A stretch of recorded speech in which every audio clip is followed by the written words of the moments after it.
Cette histoire commence dans le silence d'un château où sont entrées un jour joie et douleur, mort et vie. Une petite fille est née.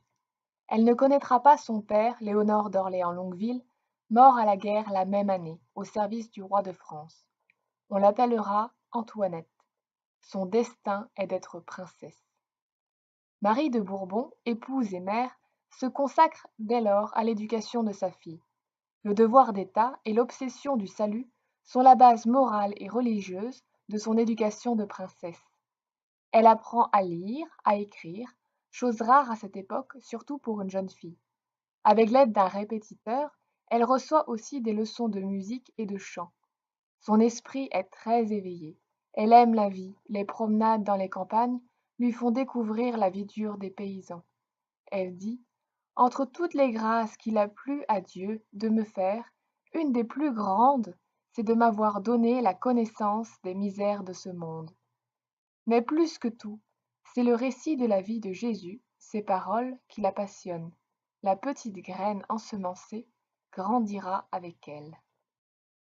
Antoinette est confiée très tôt à une grande dame, la duchesse de Nevers. Elle apprend auprès d'elle tout ce qu'une princesse promise à un grand destin doit savoir: maintien, politesse, bienséance, conversation, tous les codes du protocole. Elle fait ses premiers pas à la cour d'Henri III. Mise à la mode de son temps, elle est parée dans la fraîcheur de son enfance et dans l'éclat de sa beauté. Elle traverse les salons, elle voit, elle entend, côtoyant les courtisans, les dévots, les tartuffes, mais aussi les grands esprits, poètes, musiciens, philosophes, souriant à tous, admirés de tous. Les célébrations religieuses, présidées par le roi et la reine, tiennent une grande place dans la vie de la cour. L'art sous toutes ses formes y est convié pour célébrer la gloire de Dieu et à son image celle du roi. Oratoires somptueux, peintures, sculptures, objets d'art, musique. Les musiciens du roi, Claude le Jeune, Claude Goudimel, musicien et compositeur, sont au courant de toutes les nouveautés, comme celles qui viennent de Venise. Gabrielli, maître de chapelle à San Marco, est l'un des premiers à introduire une polyphonie qui révolutionne la monotonie austère des antiennes. Pour Antoinette, parmi ceux qui assistent aux offices comme à un spectacle, ces moments de musique céleste sont une joie que son âme accueille avec ferveur.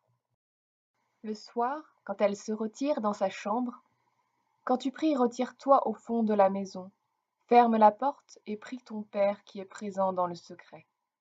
Quand vous priez, ne soyez pas comme ceux qui se donnent en spectacle.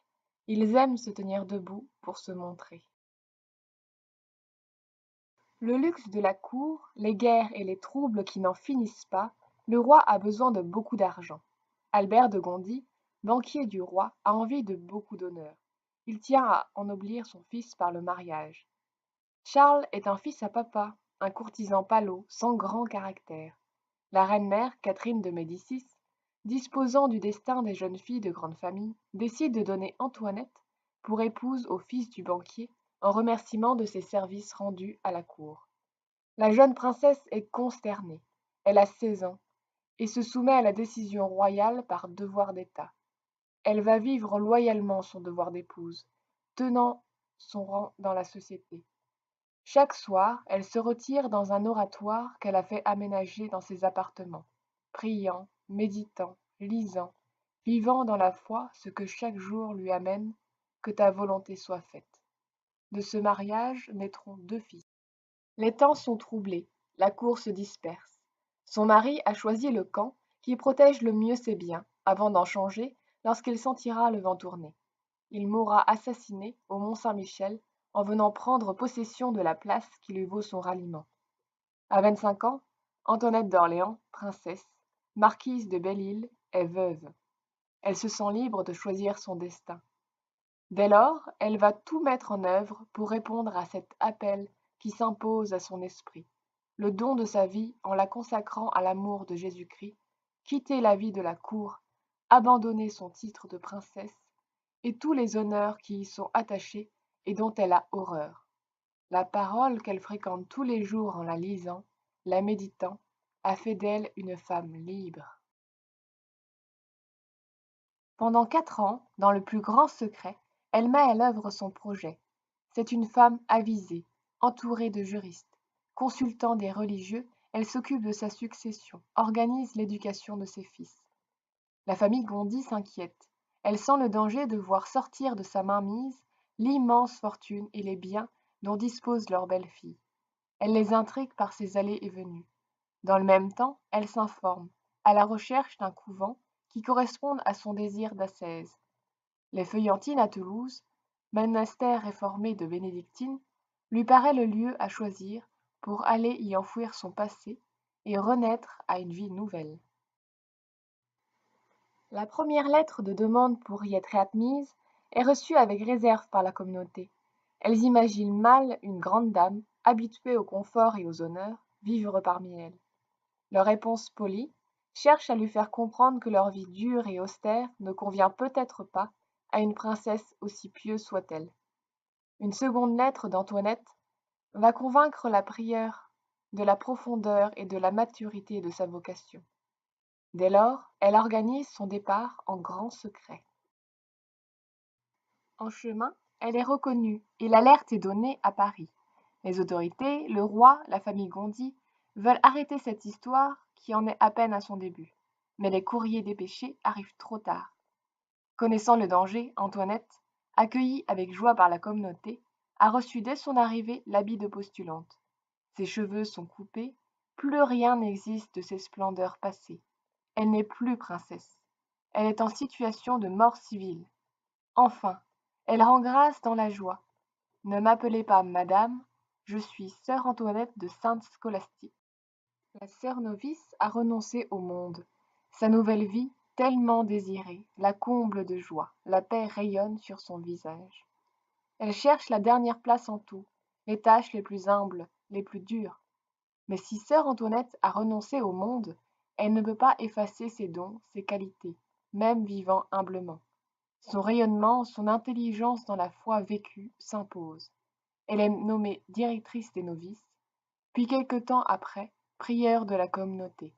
Elle a beau s'en défendre, dire qu'elle n'en est pas capable, indigne même. La communauté en a décidé ainsi. Son beau-frère, envoyé par la famille Gondi, vient lui faire une leçon de théologie en 3 points. Calmement, elle refute les arguments. C'est une fin de non-recevoir.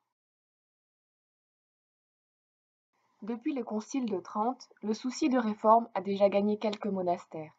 À Rome, on s'inquiète de l'abbaye de Fontevraud, fondée en 1001 par l'ermite prédicateur Robert d'Abricel. Avec le temps, elle est devenue la plus vaste cité monastique de l'époque. À sa tête est nommée une abbesse issue de la famille royale. Dans les années 1600, c'est Éléonore de Bourbon qui occupe le siège abbatial, et elle est âgée. Il est question de sa succession. Le nom et renom de sœur Antoinette de Sainte-Scolastique, prieure des Feuillantines à Toulouse, est connu à Rome. Ne serait-elle pas la personne qui conviendrait de nommer à Fontevraud, la plus apte à rétablir la règle de saint Benoît dans une communauté qui s'est éloignée de son observance et tolère à ses membres une vie peu compatible avec la vie religieuse? Sa nomination conviendrait à tout le monde. Le pape Clément VIII se tourne vers elle. C'est, de la part de sœur Antoinette, un refus catégorique. Son appartenance à la famille royale n'en est-elle pas la raison, alors qu'elle a renoncé à tous ses titres et tout lien avec la cour? Non, le choix de sa personne n'est pas seulement lié à ses titres, encore qu'ils conviennent à certains. Mais la vie qu'elle a menée dans sa communauté et son rayonnement sont la preuve de ses qualités exceptionnelles. On ne met pas une lumière sous le boisseau. Le pape le lui rappelle en douceur, mais elle reste inébranlable. Clément VIII décédé, Paul V reprend l'idée avec fermeté. Il lui demande de faire un essai auprès de sa tante abbesse, avec le titre de grande vicaire, pendant une année à Fontevraud, pour amorcer une réforme. Passé ce délai, elle sera libre de sa décision, revenir à Toulouse dans sa communauté ou rester à Fontevraud.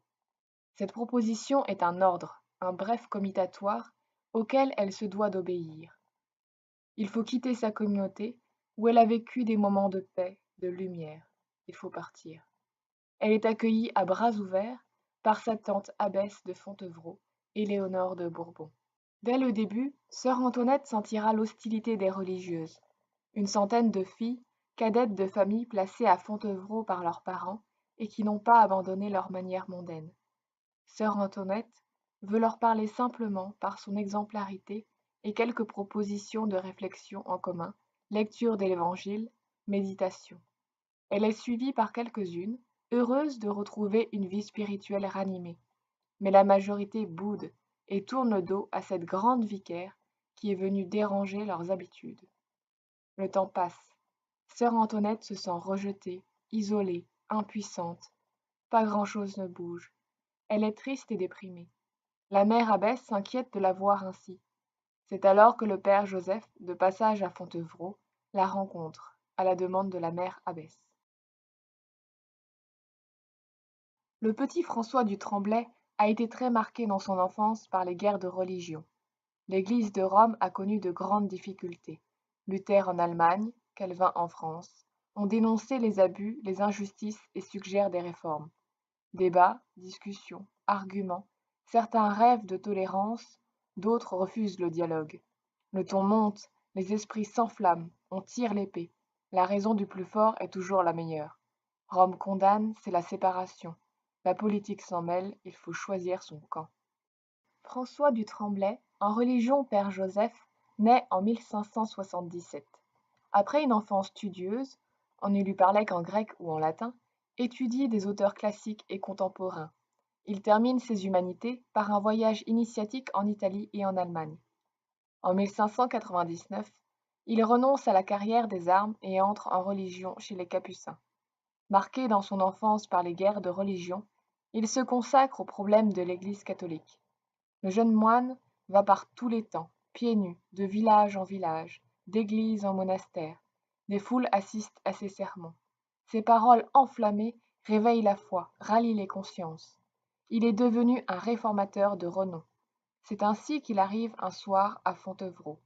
La sœur Antoinette, à l'approche de la fin de son mandat, est en plein désarroi, doute, sentiment d'échec. La rencontre a lieu de part et d'autre de la grille du cloître, en silence, face à face, et c'est un torrent de larmes qui secoue sœur Antoinette. Ainsi débute la longue histoire d'une relation spirituelle entre deux âmes à la fois ardentes. Cette amitié mystique est la part la plus pure de la personnalité complexe du père Joseph, qui par la suite participa par ses conseils aux zones sombres de la politique du royaume auprès de Richelieu. On l'appelait son éminence grise. Une année s'est écoulée. Sœur Antoinette scolastique désire retourner à Toulouse. Conciliabule, pression de Rome et de l'abbesse Éléonore, sœur Antoinette prie, jeûne, médite. Comment discerner la volonté de Dieu? Finalement vaincue, elle accepte de rester à Fontevraud par esprit d'obéissance. Elle est nommée coadjutrice à vie de sa tante Éléonore de Bourbon. Elle doit quitter l'habit blanc des Feuillantines et revêtir la robe noire des Bénédictines. À la mort d'Éléonore, Antoinette refuse le titre d'abbesse et une autre religieuse est nommée à sa place, Madame Louise Bourbon de Lavedan. L'atmosphère est toujours aussi pesante. Le cardinal de Joyeuse propose à sœur Antoinette 3 alternatives. Retourner dans son monastère de Toulouse, rester à Fontevraud ou continuer la réforme en s'installant dans un prieuré dépendant de Fontevraud. Accompagnée de quelques sœurs volontaires qui suivent avec ferveur son exemple, elle pourrait alors, dans un climat apaisé, y mener la mission qui lui est confiée et l'expérience en serait profitable à Fontevraud. Le choix se porte sur l'encloître. Le départ est organisé. Tout était à reprendre dans ce prieuré. Murs en ruine, mentalité à la dérive, mais quelques signes de bonne volonté. Et c'est avec joie que la communauté accueille, le jour de leur arrivée, la coadjutrice de Fontevraud et son petit groupe. Alors, sœur Antoinette prend en charge tous les problèmes, reconstruction matérielle et spirituelle. Ses qualités d'organisation sont à l'œuvre. Restauration des bâtiments, agrandissement, gestion des revenus, tout en restant attentive à chacune des filles de la communauté. Cette femme si austère avec elle-même les accueille avec douceur. Sa porte est toujours ouverte. Elle a une grande qualité d'écoute. La vie spirituelle est devenue intense. Les célébrations sont préparées avec soin, texte lu à l'avance. L'office divin appelle l'excellence artistique. La musique y tient une grande place. Ayant pratiqué la polyphonie des auteurs de la Renaissance, sœur Antoinette fait chanter les sœurs avec la maîtrise d'un chef de chœur. Chanter la gloire de Dieu est une joie rajoutée à la ferveur. Aurait-elle composé elle-même quelques motets? Des manuscrits retrouvés dans les archives pourraient le laisser supposer. Œuvre anonyme de l'une d'entre elles? Le prieuré de l'Encloître est devenu un lieu de rayonnement et sa réputation attire les vocations. Il compte plus d'une centaine de moniales. L'abbesse de Fontevraud en prend ombrage. Des menaces s'accumulent à l'horizon. Il est question de mesures graves pesant sur le prieuré. L'œuvre de réforme dérange. Serait-elle menacée?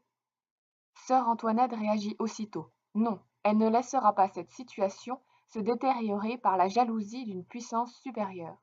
La mère Drouin, auprès d'elle depuis sa nomination de coadjutrice, le père Joseph et elle-même, un trio en amitié et confiance profonde, décident dans l'urgence d'en appeler au pape. Le père Joseph part à Rome, porteur de la demande d'affranchissement de l'ordre de Fontevraud, ainsi que la fondation d'une communauté de bénédictines de stricte observance. À Poitiers, l'évêque a déjà donné son accord et propose un terrain où commencent des travaux en grand secret. À l'Encloître, personne n'est au courant de peur que le projet ne soit connu par l'abbesse de Fontevraud. C'est une véritable course contre la montre. Le bref du pape, donnant son accord au projet, est envoyé à Paris pour signature du roi. Il va prendre du retard dû à la crise entre Louis XIII et sa mère Marie de Médicis. Coursiers, relais, chevauchés, arrivés bride abattus devant la porte du prieuré de l'Encloître, le dernier jour de sa validité, il est enfin remis à sœur Antoinette. Le petit groupe formé autour d'elle est sur le pied de départ. Les voitures sont prêtes devant la porte. Aussitôt après les formalités, elles prennent la route pour Poitiers. Le même jour, la mère abbesse de Fontevraud est mise au courant par un envoyé. Elle reçoit la nouvelle avec stupéfaction, colère, indignation. C'est un enlèvement illégal. Le petit groupe arrive à Poitiers. Le monastère est encore en chantier, mais il a déjà belle allure et peut recevoir les sœurs dans deux petites salles aménagées. La précarité est accueillie avec enthousiasme et la vie nouvelle commence dans la joie et la ferveur. C'est le début de l'hiver. Les épreuves vont frapper très durement ces âmes valeureuses. Une terrible maladie va décimer la communauté en quelques mois. Seigneur, jusqu'à quel point voulez-vous nous éprouver? Sœur Antoinette accompagne ses sœurs jusqu'au dernier soupir. Elle est à son tour atteinte. Dans son agonie, au milieu de sa communauté, elle les exhorte à l'espérance. Jetez votre confiance en Dieu, perdez-vous en lui. La lettre aux Corinthiens de saint Paul s'adresse à la petite communauté de Poitiers. Nous portons en nous un trésor, nous sommes des vases d'argile. Nous sommes dans la détresse, mais sans être angoissés. Nous sommes déconcertés, mais non désemparés. Accablés, mais non abandonnés. Terrassés, mais non anéantis. Nous portons dans nos corps la mort de Jésus, afin que la vie de Jésus soit manifestée. Sœur Antoinette sera la dernière victime. Le vase d'argile est brisé, mais le trésor demeure. Le père Joseph, l'ami fidèle qui l'a accompagné, encouragé, admiré, a reçu de cette femme exceptionnelle la lumière éblouissante de sa foi. C'est une révélation. Il sera l'exécuteur testamentaire de l'œuvre fondatrice de sœur Antoinette Scolastique.